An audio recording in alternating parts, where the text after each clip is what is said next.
I'm here with Kayden Phoenix. Hi. Kayden, can you tell me a little bit about yourself and what you've been up to? Yeah, so my name is Kayden Phoenix. I am a writer and creator of the first Latina superhero team called A La Brava.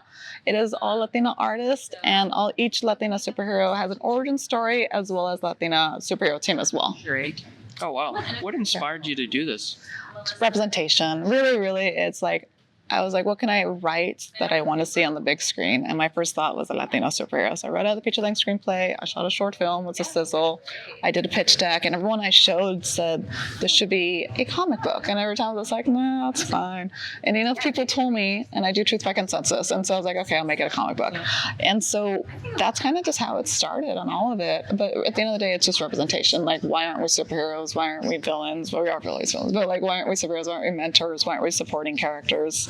Why don't we get the same representation that everybody else does? Any major publishers come to you and say, hey, we want to publish this, we want to push this out there, or did you have to go the independent route? Kind of both. So at the very beginning, I sent it to Image, right? Because Image is creator owned. And I was like, that's great because I want to keep everything. So I went, looked up the requirements. I did my little deck that they said. And literally the next day, they said no. And I was so mad. And I was just like, you didn't even look at my book, my little deck, all right, and everything. Because I thought I did a really good pitch deck. And so I was so mad. I was like, fine, I will independent produce it. And so while I was making it, I made my first book was High School, just one book, just to start it. I was approached by Boom Studios, fan-based press, which is really nice.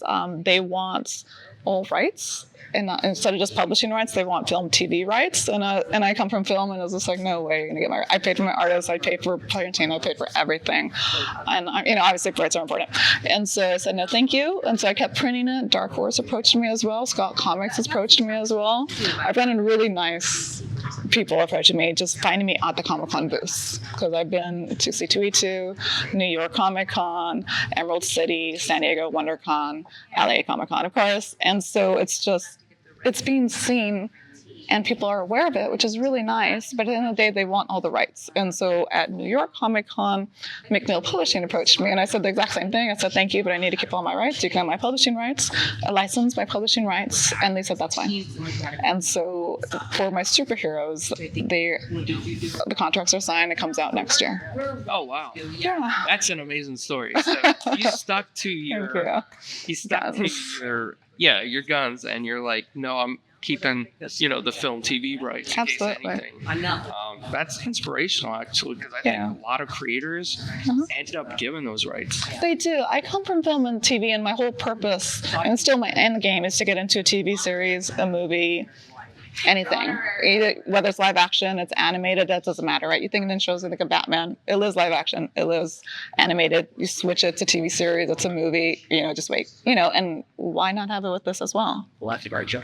So is this going to be pushed out nationally, internationally, or locally? For McNeil Publishing, it is international. So that is great. They have range, right? Because there's McNeil, they go through Simon & Schuster. So that is amazing. I didn't have that range. I have my social media and I have my Comic-Cons as much as I can. But I look forward to that. Is next year in summer. They're doing it different. The price point is lower. And they're going to get me in schools, which I really want, which I'm very happy about, because I couldn't do that myself. So first off, congratulations, because Simon & Schuster has a huge footprint. Yes. I'm very familiar with that company. And I think your story here is very inspirational for people that want to create independent-owned stuff and stick to their guns and not give up their rights. So anybody watching this, know that you can find somebody and you don't have to sign everything away. Kayden is proof of this. Kayden, do you have advice for anybody out there that might be going through what you went through? Yeah, if you don't care, that's fine, right? I had to hustle more because I wanted to keep all the rights, and that is totally fine. I am fine with the trade-off for it.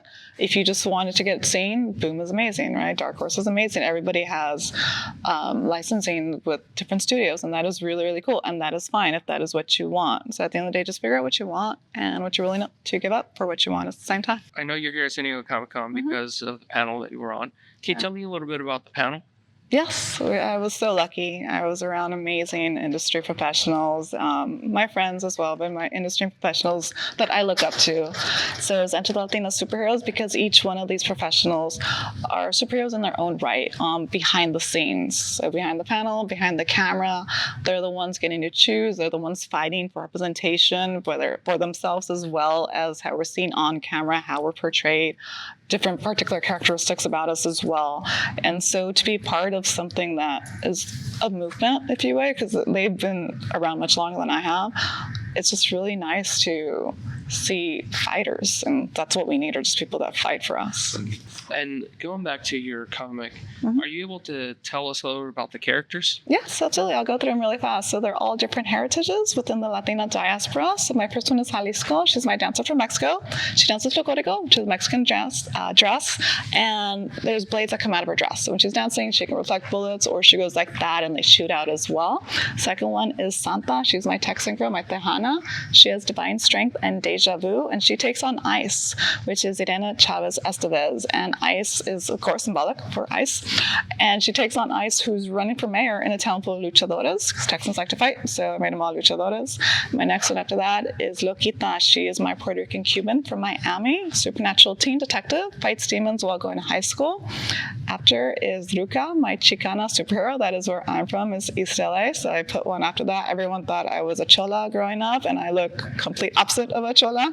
And so they said it as an insult, and I don't see that as an insult. So I was like, fine, I will give you a chola, and here's a superhero. So she's my silly Chicana, very 90s stereotypical, as you guys think we are, with the big hoop earrings and the Cortez and the khakis and whatnot. But she's a superhero. She has instant karma, meaning whatever you give her, she can throw back to you through magic, whether it's good or bad. And my last one is my Dominican gunslinger from New York called Bandita. She's my gunslinger that can bounce bullets off walls. That's the team. Yeah. Well, I want to thank you for creating this project that you did, because I think representation is very important. Absolutely. There's a lot of people out there that look at media and they feel like that they're not represented in media. Correct. So when you do things like this and you put this stuff out there, it tells people, hey, you can too do something as well. Absolutely. So thank you for putting that out there, your work out there. Thank you. I appreciate it. Thanks for having me. Absolutely. Well, thank you very much for your time, and enjoy the rest of your convention. Thank you. Yeah.